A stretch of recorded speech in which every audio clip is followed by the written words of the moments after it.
Hey guys. Impromptu live session to talk about the Supplemental ERAS application. So if you hear that sound behind, it is my air system. But I hope it doesn't interrupt our session today. I just thought I'll come on really quickly so that we could talk a little bit more about the Supplemental ERAS application. I've wanted to do this for a long time, but I haven't had the time. I literally just got back from work and it's so heavy on my heart. I said, I need to come online so that we can talk about this a little bit more. Because on the 26th, I had a private session with my IMG Roadmappers, and that was one of the key things that we talked about was the Supplemental ERAS application.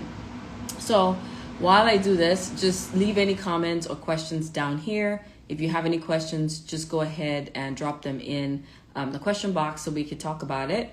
But I'll just head right into it. Let's get right into it real quick. We have 15 minutes to go over this. So Supplemental ERAS application is applicable. I'm looking at my notes on my computer just in case you're wondering. It's applicable to internal medicine, derm, and surgery only. And it is optional apparently. But what I want to recommend for you guys is, even though they say it's optional, please take advantage of it, because I think that it's going to be such a bonus for IMGs. Why? One of two things. So this is a virtual cycle again. Last year, I believe that this probably came about based on feedback from last year. And programs were going in blindly into the match. Students were going in blindly into the match. You went in blindly, or maybe your friends did. And so now it's like, how can we make the application season more holistic, right? So I think it's actually advantageous for IMGs that there is a supplemental application for these three specialties. And even if you're not applying into IM, derm, or surgery, I want you to look at the supplemental application, because you can definitely incorporate that into your regular ERAS application, even if you're not being requested to fill out a supplemental application. Does that make sense? Let me know in the comments if I'm making sense. So even if you're not applying into IM, derm, and surgery, download that document, read it, and incorporate those same values that they're talking about into your ERAS application. So the good thing about the supplemental application is it will be downloaded separate from ERAS. So you can start working on it before your ERAS gets submitted. But one thing I noticed on their website, and I have a link that I'm going to post right after this is over. I'll post it in my stories. I've put together all the AMC links that you need to be familiar with before you apply. But one of the key things that I noticed when I was reading the document was, for the supplemental ERAS application, it's going to be separate from ERAS. So don't think that because you wrote something on your ERAS packet, it's completely taken care of and you don't need to talk about it in your supplemental. Because what they're saying is the supplemental will become available to programs even maybe before your ERAS application becomes available for download. Because there's 2 cycles. The first cycle, I think, is like till September 16th, and then the next cycle is sometime in October. I don't have the dates in front of me right now. September 19th, and then September. So there are 2 windows. The first one they expect to be complete before September 19th, but the first set of downloads that are due on September 29th. And then there'll be a second cycle after that. So I think that if you're applying to any of these specialties, one, don't skip this, because even though it's optional, I think it would be beneficial for you as an IMG to use it as one way to create a holistic application. 2, if you're going to go through any of the cycles, whether it's the first or the second cycle, I want you to, why not go for the first? Go for the first, because with the supplemental application, you don't need to have everything ready before you submit it. You just need to fill that part out. And they're saying, don't refer, one of the things I read was, I would caution you guys, don't say, hey, look at my ERAS application, or refer to my ERAS application to find the answer to XYZ. My recommendation is you fill it out specifically as if it was a separate portion. Reason being, this section, the supplemental application, will be available, right, even separate and before your ERAS application becomes available to the programs for download. So don't make the mistake of saying, oh, I wrote about that in my ERAS application, refer to that. They want you to fill it out just like you would any Q&A, okay? So some key things that I also read about and was like mind-blowing to me is this application was created to actually improve the holistic review of applicants. So for those of you who are IMGs who have really good stories, you have really great experiences, maybe you've practiced in your home country, you've done research in your home country, I think that you can choose those experiences and go in depth with them, especially if you're applying to the same specialty here. Another key thing I noticed was they strongly recommend that you talk about experiences that you consider valuable. Okay, so they don't want you to think that, don't try to bring something superfluous. Go by what truly inspired you, or what experiences that you consider as important to you. And they have certain key items that they want you to focus on.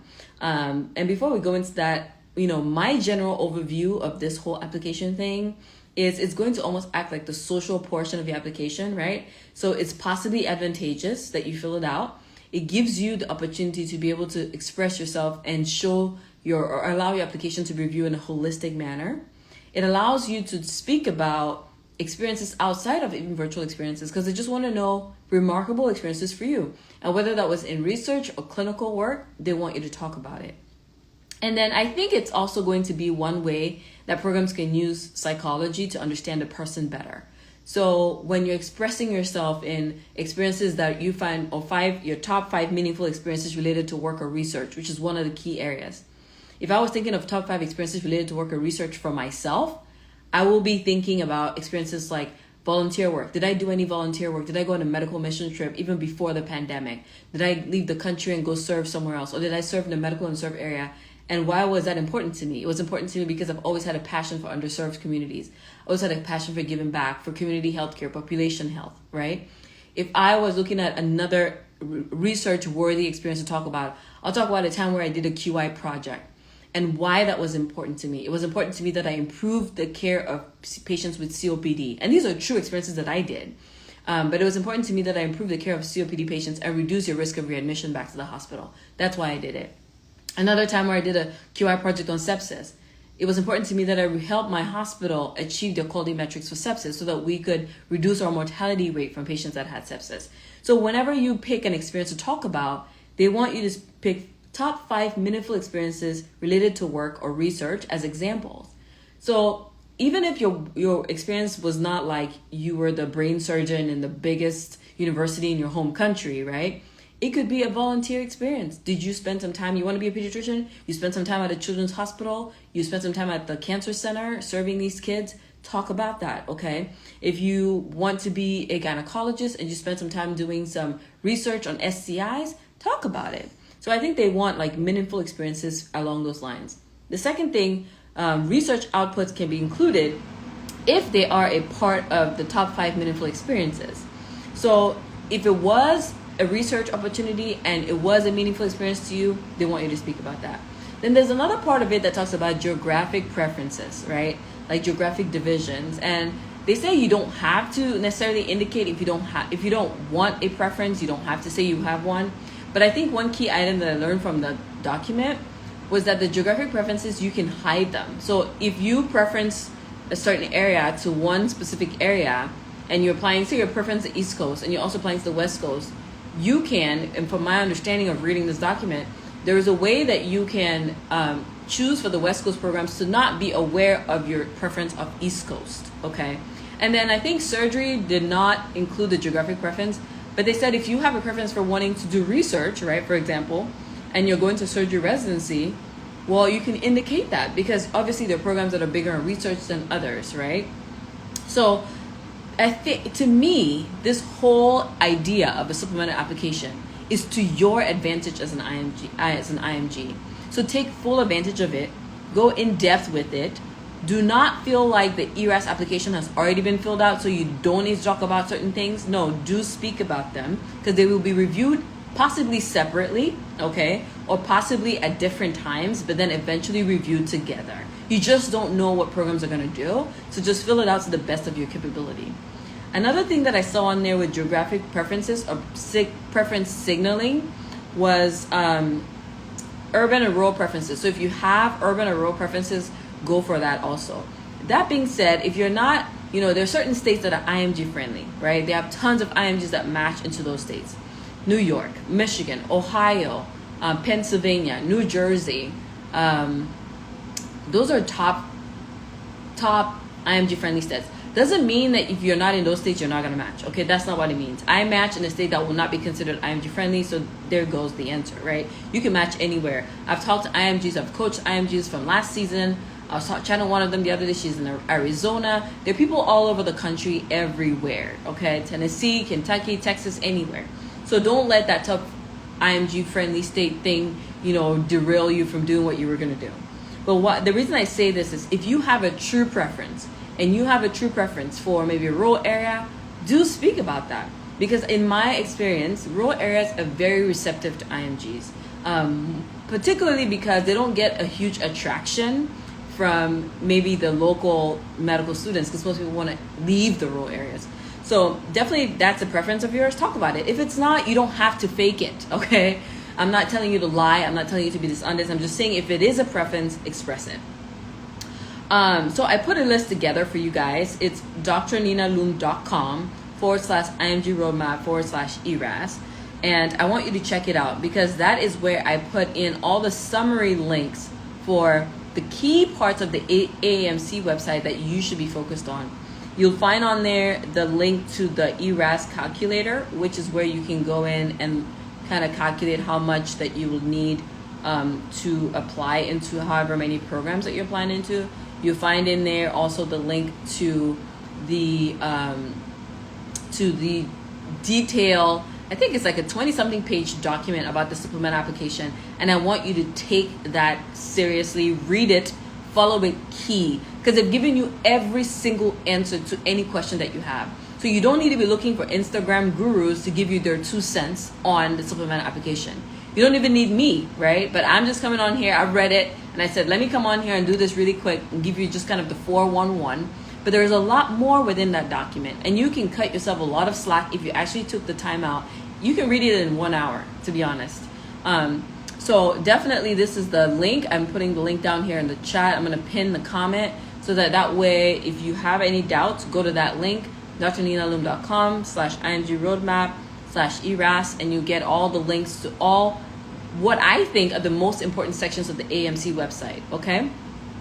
Yes, Doc Barbie says Michigan is highly IMG friendly, and that is correct. So Krishna says, do you recommend to add clinical electives under work experience of supplemental application? Clinical electives. So their definition of, they ask for top 5 meaningful experiences related to work and research. So if it was a clinical elective, if it was an observership, if it was a research, if it was your prior clinical work, if it was a volunteer experience, whatever the experience is, provided it is related to work, which is in the setting of being a doctor, medicine, the medical field, or research in the medical field, if it is meaningful to you and you want to use that to express your interest to program XYZ that's participating, then yes, you talk about it. So if it is a clinical elective, Krishna, it's just not about having a clinical elective to talk about. It's about highlighting why that was one of your top 5 meaningful experiences. It could be, for example, the elective that led you to decide that you are going to do internal medicine because you want to become an infectious disease specialist, because it was an ID subspecialty elective, okay? That's an example. It could be the elective that changed your mind from becoming a pediatrician to becoming a general surgeon, okay? It could be the elective that taught you about the U.S. system and gave you the idea of even pursuing your whole USMLE journey. Whatever that is, you talk about that, okay? So Krishna says, makes sense. Thank you. I just wanted to make sure. Yes, remember, they're leaving the definition of meaningful experiences to you because they're expecting you to express yourself and tell them what that experience meant for you. And I think that the programs are going to use that to psychologically assess who is a better fit for their program, because it may be a program that's big on research. And so they want to know people that have like experiences that tell them about research. So this goes to the idea of showing and not telling, right? It's easy for me or anybody to say, I want to be a surgeon because I'll be a great surgeon and because I'm passionate about surgery. But it's another thing for me to come in and say, I have spent 5 extra months unpaid working with surgeons across the country because I've tried to learn all the different parts of surgery and network to the best of my capability. But beyond that, I have learned so much about the field, right? I have learned XYZ from doing these 5 months of unpaid work just to stay in proximity and keep enriching myself for the specialty that I desire to train in. That person has used a meaningful work experience to express and show why they want to be a surgeon, compared to the person who doesn't feel that out and doesn't talk about their elective or doesn't talk about their experience or doesn't talk about something that they've done and then expects me to believe that they really want to be a surgeon. Do you get the drift? Like, are you following me, guys? I just don't want to make sure I want to make sure I'm not talking to myself, okay? Am I talking to myself? Because nobody is responding. So what are good ways to describe a meaningful experience? If you go to my profile, there is a link. It's on my page on Instagram. And it's also on IMG Roadmap page, okay, at IMG Roadmap. Actually, I'm going to put that on there because there is so much information on that page. If you're not following me, I don't know what you're waiting for. You need to follow that page. But I have a post that I made of how to describe experiences. It's the same. When you're describing an experience, you describe first off in detailed manner. So avoid I's and my's. I did this, my. Speak factually, okay? Use metrics. So 6-month experience that I spent at University of XYZ participating in research in the lab of Dr. XYZ. We were working on this particular thing. You call your metrics out. You give a job description of what you actually did, but more importantly, you speak about why it was meaningful to you, so lessons learned. So those same rules apply now. They don't change because it's a supplemental application. So if you have not reviewed that post, go back to my profile and review that post. And I write about how to explain your experiences in ERAS, okay? All right, so everybody's coming on now, says yes, makes complete sense. Derek is giving me the side eye, I don't know why. Krishna says we are with you. Okay, so okay, I'm glad that 3 people are following or tracking with me. Okay, I see Maria is on, Janet. Okay, I see a lot of my students on here and they're being real quiet, real shy now. I know you're not shy, so go ahead and say something. I'm about to end this live in a few minutes. I just wanted to come on and talk about the Supplemental ERAS application. I'm going to save this on my page so that you can share it with all your IMG friends that are having these same concerns, that are having these same doubts. I'll summarize it, okay? So that if you're coming in late, the summary is this. If you missed any part of it, it's applicable to IM, derm, and surgery, the supplemental application. But even if you're not applying to those 3, I want you to review that document and incorporate the recommendations of that document into your regular ERAS application, okay? Number 2, even though they say it's optional, do not leave it optional, okay? Fill it out. It's going to help programs to view you in a holistic manner, looking at all parts of you. Number 3, they're leaving it up to you to determine what is a valuable, meaningful experience relating to work and research.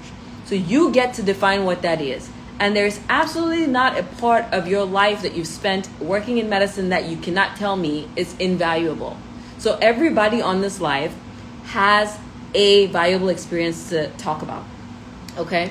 Or a meaningful experience as relates to work and research, okay? And then the next thing, which I lost my number count, is look at this as a way to express yourself, as to show, okay, as opposed to just telling. That's why they're asking you to fill this stuff out, okay? Because they want you to show them why you will be a good candidate for their program. And not every program is participating, that's the thing. But for those that chose to participate, they want a second level review. Because maybe you didn't get a chance to come rotate with them, but they want to know a little bit more. So they're looking for showing, not just telling. Because everybody's saying, I want to be a surgeon, I want to be an internist, I want to be a dermatologist. But they want meat, okay? They want things to work with. Where's the evidence? What are the experiences that you have? What are the things that you've done? Especially those of you who have done a lot of free stuff, meaning you spent 6 months of your life unpaid, internship, observerships, and whatnot. You were not getting compensated for it, but you were doing it because it was something that you wanted so bad, to be in proximity. You wanted to show that you are interested in your specialty. You want to advance your specialty. Talk about those things, okay? If you worked in your country and for 5 years you were in the Department of Surgery in your country and now you're moving to the States, talk about your 5 years of working in your Department of Surgery in your country. That was absolutely meaningful work. Absolutely meaningful work. You were helping people across the pond, wherever country that is, it also is meaningful. Observerships. You flew across the country, across the world, and came to the States for 2 months observership, and you paid an arm and a leg for it. If that isn't commitment to a specialty, if that isn't commitment to a process, then I don't know what is. Talk about that. But don't only talk about what you gave up. Talk about what you learned from it. Follow that same 3-step format that I've given you time and time again. Okay? I've given that to you time and time again. So talk about that. I'm going to see if I can find that post right here so I can put it up. But guys, don't minimize your life experiences because you think that they're not worth it. I think a lot of IMGs suffer with that, okay? We feel like our experiences have to be like something else when we have a lot under our belt, okay? So when describing experiences in my ERAS, do these things. This is on the screen, okay? Those of you who don't remember this post, let's choose a different asset, okay? So I put this out for you guys a couple of weeks ago. And so we're going to go over these slides right now because it's going to apply the same way when you're doing it on your supplemental application. So quantify the experience. You see what I did there? I use numbers, okay? I use specifics, so location, use the noun of where you worked, the number of encounters, what you did, okay? After you quantify the experience, so you're going to use metrics, right? Metrics are very important. So once you complete using metrics, your next assignment when you're filling this out is, if you know this, tell me. If you can guess what I'm going to say, tell me, okay? Is describe your roles and responsibility, aka your job description. So what was it specifically that you did in that position, okay? But then the most important part, which I think is what the programs are looking for, is why you consider this a meaningful experience. Because psychology tells us that if you can tell somebody why you do something, it's more important than what you do, okay? So the reason why you do something is more important than what you did. So ending with the lesson learned is really where they're going to learn to know whether, is this somebody that we want to work with? Is this somebody we want to interview? Do we want to get to know more about this person? Because of how you approach life. So your intuition, the way that you process things, the way that you see life experiences, your world view, okay? How you appreciate your background, okay? So those are all part of signaling, okay? Signaling doesn't just mean I want to come to your program. No, signaling is showing, instead of just saying I want to come to your program, is showing how and why you want to come to that program, okay? So one last question here. Let's see, let's stop share. Should I signal the program which I'm sure where I will get interview from, or take that change to get another? Signal the program that you're sure you're going to get interview from. Okay. All of you on this call have probably been on a date at one point in your life or not, right? I'm going to turn the lights on here because it's getting dark. The sun's setting. So you've been on a date before. Whenever you go on a date, what happens? The person that's asking you on a date signals to you, whether it's by text message, letter writing, emails, whatever. But there is that consistent communication. So if there's a program you like, signal them. Even if they've already told you you're going to give them interview, or they're going to give you an interview, still signal them. Because what you're doing is you're just reaffirming your consistent interest, okay? And that's why sending emails also is one way. Attending their conferences, their virtual conferences, is another way, okay? So signal the heck out of it if you want, okay? Just do it the right way. Follow the rules, follow the ERAS rules, read the program's rules on their website, and read that document. Don't only come on Instagram and listen to secondhand information, because I read this and I synthesized it and I said, this is what I think. But you can read it and you'll get a better understanding or a different understanding of the document, right? So every document that I want you to review on the AMC's website is at drninaloom.com/IMG Roadmap/ERAS. The residency fee calculator is on there. The AMC link to the supplemental application PDF is on there. It's like I said, it's not a long document, guys. You can read it in 1 hour, okay? I want you to print it out and I want you to follow everything, okay? Every experience that you have with the program can be used as signaling, all right? Very well. So thank you guys for joining in. We'll go ahead and end this live session, and hopefully we'll have another one in the near future. I'm just going to be popping up like this because, guys, as you all know, I'm now I'm a PGY 4, and I can't believe one of the most difficult things, okay, is being an attending for 6 years and then going back to fellowship. It is hard AF, okay, because your mindset is having to shift from being the one making all the decisions to going back to listening and learning. It's a very pleasurable experience. I'm learning a lot, but I also feel like, oh my God, I don't have enough time. And so I'll just be popping up here on Instagram every now and then, my whole PGY4 self. I still intend to keep my attending privileges, but I just haven't had time to do the most. So, you know, we'll just pop up here on Instagram and give you guys some information and save it on my page. I don't want to give you dates of when I'm going to do lives because I don't know what's going to happen. Today I got off on time, so I thought I'm going to do this. I can promise to come on live tomorrow and not be on time. So I just don't want to put myself in that kind of a conundrum. But be on the lookout. You can turn on my post notifications, so every time I'm live, you know. And if you don't care for me, I recommend that you turn on my post notifications only for this month, okay? Because the information I'm giving you guys, like, you have people out here that are charging you an arm and a leg to give you the same information, and you should take it, okay? So guys, take these recommendations, use them. I promise you I won't let you down the wrong path, okay? I have coached several IMGs, and you've seen some of the success stories on my page before, and I know that, like, this is something that I did and I have done and I continue to do. Even as an attending, when I wanted to go back into fellowship, I read through all these same things, okay, trying to figure out how to get my application ready and everything. So I'm not gonna come on here and like BS you guys, absolutely not. So when I say bookmark my page and follow what I'm telling you, it's because it works. It has worked before, and I can confidently say it will work again. I wish you the very best. God bless you guys. May the Lord keep you. May He protect you. May He guide y'all. And I hope that it goes well for you. I really hope that He does. If you have questions, reach out to me by email. My DMs get so full sometimes I can't get to all of them. But I usually sit down and try to get to email every couple of days. So do stay blessed, and I wish you nothing but the best. Look out for the next live session. We'll be going more in depth with the ERAS stuff. All right? Very well. All right. I'll see you guys soon. Bye-bye.